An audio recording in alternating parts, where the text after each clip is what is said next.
Hey guys, welcome back. Today we're going to learn what our moms really need for Christmas. I talk about the Oedipal issue on this channel a lot. I think it's really important. I think people, even in graduate school, people still have this idea that an Oedipal issue, or much of Freud's theories are really abstract, highfalutin, don't really mean that much in everyday life, but I think the exact opposite is true. I think we see presentation of this Oedipal issue everywhere, and it's ruining men's lives. And I think this, knowing what the Oedipal issue is and how to overcome it, will help us give our moms, what they really need for Christmas and what we really would be at least healthiest to give them. First, I just want to go through just common instances of an Oedipal issue. It's not literally about wanting to kill your father and marry your mother. Metaphorically, that is definitely what it's about. But what does marrying your mother, what does that mean metaphorically? Marrying not only within the family, but marrying this caregiver, being married to an idea of having a caregiver in your life constantly, of not really waking up to the fact of things you need to do to grow and progress and evolve in your life because you're married to a caregiver. Do we not see this all the time? Look at all the neckbeards out there. So let's look at some very specific things, or very specific ways, how the Oedipal issue manifests. Number one, instant gratification. You go out in the world and you meet a challenge and you do not get that challenge met right away, of course, because you never do. You meet with resistance, which is anxiety, which, in the psychological context, we think resistance is this terrible thing, but you wouldn't think resistance, here we go, weightlifting analogy, you wouldn't think resistance is a bad thing when you go to the gym. If you went to the gym and you did a bench press and you felt resistance, you think, oh, this is probably a good thing. This is a sign I need to do more bench presses with this weight. If you just went in and felt no resistance at all, it would be frightening. It would be absolutely terrifying. So you gotta see challenges and meet them, and your inability to do that, or to constantly wanting to pull away from resistance, or when you do meet with psychological resistance, wanting to revert back to your old ways, you think there's something wrong with you.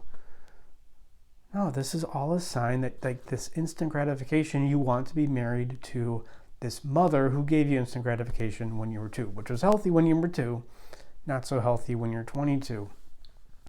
I guess this is a corollary of the first one. The second way the Oedipal theory presents is the craving of comfort. So you turn away from challenges, crave comfort, food. Right, that's a very common one. I just noticed how common it was driving across this great country last year, going through, especially Wisconsin. I'm looking at you guys, very large. A lot of guys who are 5'10", 5'11", I don't know, average height, well over 300 pounds. I know what you're doing. You're craving comfort. Challenges are difficult. Resistance. Oh, it's too much. So you want to revert back. You hurt yourself, in effect, with food. And of course, the opioid addiction is just a symptom of this. The opioid addiction comes because of this deeper Oedipal issue. A third one, our third presentation of the Oedipal issue, is just difficulty with anger. Don't be angry around mommy. Well, why even get angry? Mommy's there. Mommy should be there. In quotations, mommy should be there to get all my needs met. Why would I have to get angry? Getting angry presupposes that I have needs that aren't getting met. I'm just going to say, this is fine. Right? The meme dog with the fire and the coffee cup. I'm just going to be the this is fine dog, not get angry, because when I get angry, especially, mommy gets upset. I do not want to upset my mother. And then the third instance, or the fourth, these are the most common symptoms of the Oedipal issue that I see. There's a lot more, but these are the most common ones, is you want your woman to be mother. This is really happening a lot, and it's elusive because guys don't realize they're doing it, and they're projecting their Oedipal issue to the entire world. When they complain about how women are no good these days, millennial woman, you can't relate with them. They're just into stupid crap. You know who else is into stupid crap? Your mom, most likely. But you still relate with her. emotionally. You save emotional engagement for your mom, but not some millennial woman who may not be into the exact same things that you're into. Or she may have a haircut you don't like. Who are you comparing her to? To other millennial women who are in a lot of pain right now because they do not have secure attachments with men? Or are you comparing them to your mom? Or not even your mom, your idealized projection of your mom. Your idealized projection of your mom when you were 2. Save that engagement for your mother, not a woman who is going to be a benefit to your life. Not as a mom, hopefully, but as somebody who you can relate with on a deeper level. So what do we need to give our moms for Christmas? Somebody's going through these issues. If you present with either one of these issues in any sort of debilitating degree, what do you need to give your mom for Christmas? Of course, the gift of tears. You need to make your mom cry. You got to separate from your mom. Now you can go on Twitter and go to a bunch of lecture bros, a bunch of guys who got into physical therapy and use like those lessons and just transpose those lessons onto psychology. Like that's the same thing. Oh, you want instant gratification? Well, just stop going after instant gratification. Oh, you crave comfort? Well, stop craving comfort. That doesn't work. You have to get the issue at the root. That is separating from your mom. You can go out of your way to make your mom cry. That'd be funny.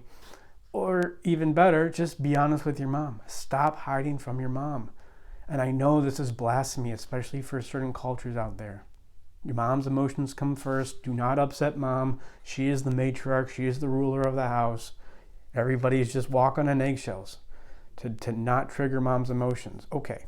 Well, then you're going to want instant gratification. You're going to crave comfort. You're going to listen to lecture bros. You're going to try to remove the comfort and instant gratification, and it's not going to work until you go through the painful separation of making your mom cry. I always remember Peter Pan syndrome. Well, we know Peter Pan syndrome is the guy who never grows up. It's funny because I always remember the last lines of Peter Pan, the book, not the play.